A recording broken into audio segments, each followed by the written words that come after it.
This is Democracy Now!, democracynow.org, The War and Peace Report.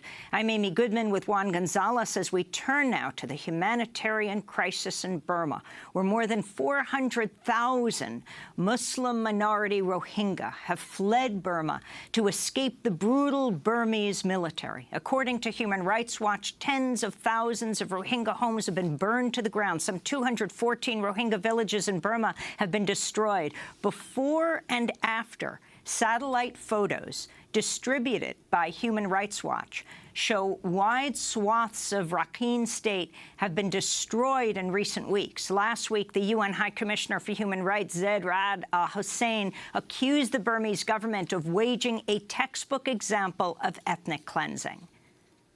Last year, I warned that the pattern of gross violations of the human rights of the Rohingya suggested a widespread or systematic attack against the community, possibly amounting to crimes against humanity, if so established by a court of law.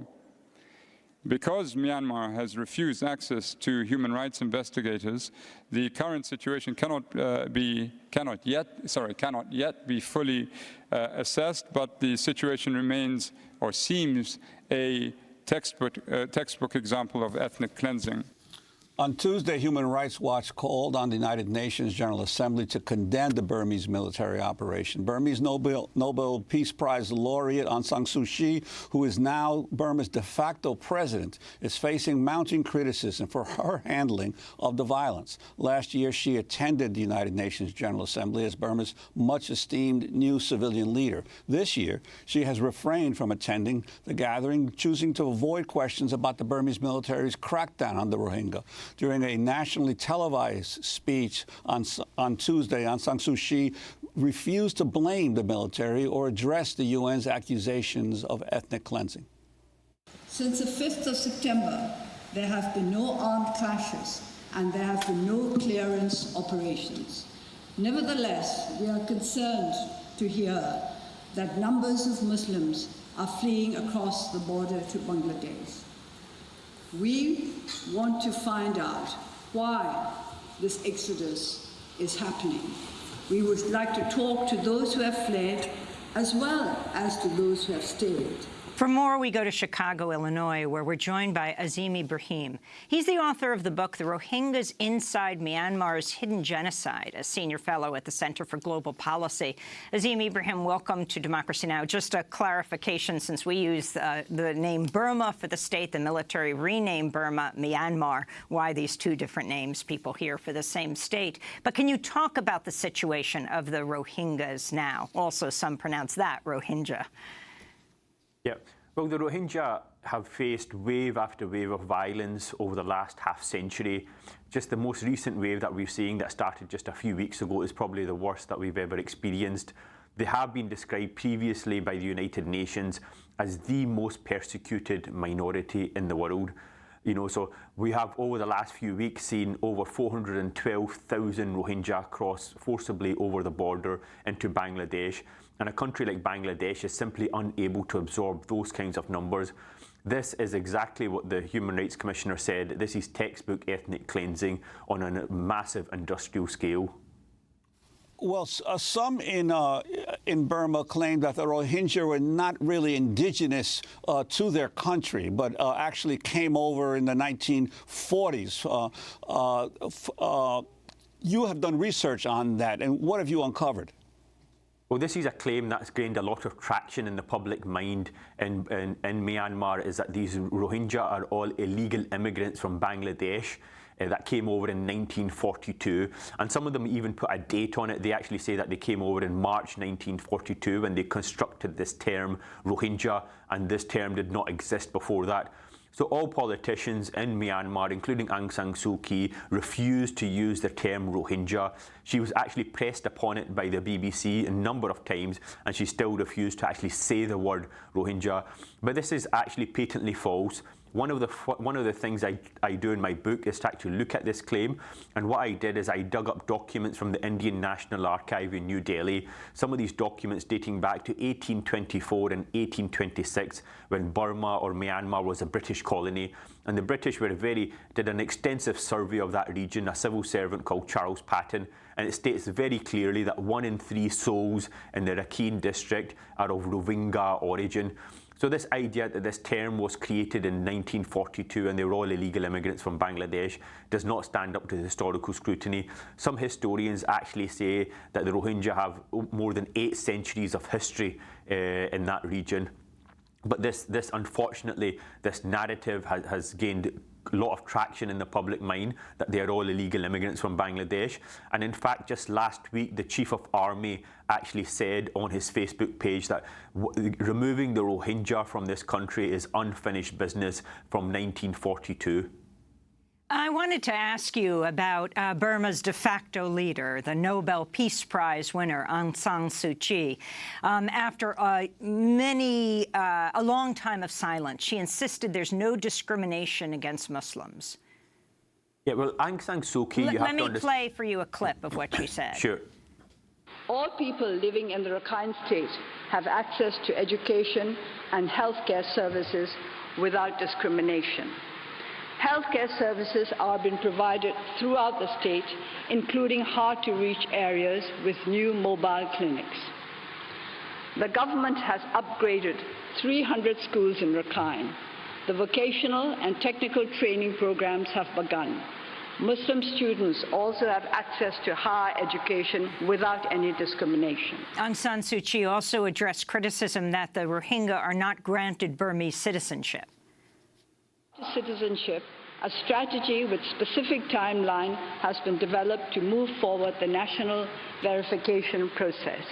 But this is a process which needs cooperation from all communities.